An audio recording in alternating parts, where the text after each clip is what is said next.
ជារបស់យើងត្រូវហើយខួបទី75ឆ្នាំតែប្រទេសកម្ពុជាបានចូលជាសមាជិករបស់អង្គការ UNESCO ថ្ងៃនេះ3កក្កដាឆ្នាំ1951ដល់ថ្ងៃទី3កក្កដាឆ្នាំ2026 75ឆ្នាំនេះជាដំណើរដ៏អស្ចារ្យណៃកែថាតែរក្សា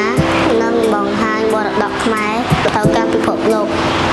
ចាប់តាំងពីថ្ងៃនោះមកមរតកដូនតាខ្មែរជាច្រើនទាំងអរូបីនិងរូបីត្រូវបានទទួលស្គាល់ជាបេតិកភណ្ឌពិភពលោកនេះគឺជាសក្ខីភាពថាវប្បធម៌ខ្មែរគឺអស្ចារ្យនិងមានតម្លៃមិនអាចកាត់ថ្លៃបានក្នុងជាសិស្សានុសិស្សនិងជីទំពាំងបរិស័យយើងបញ្ញាចិត្ត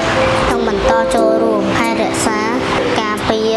និងលើកកម្ពស់វប្បធម៌អប់រំនិងវិទ្យាសាស្ត្រដើម្បីអនាគតដ៏រុងរឿងនៃមាតុភូមិយើងអបអរសាទរខួប75ឆ្នាំនៃសមាជិកភាពកម្ពុជា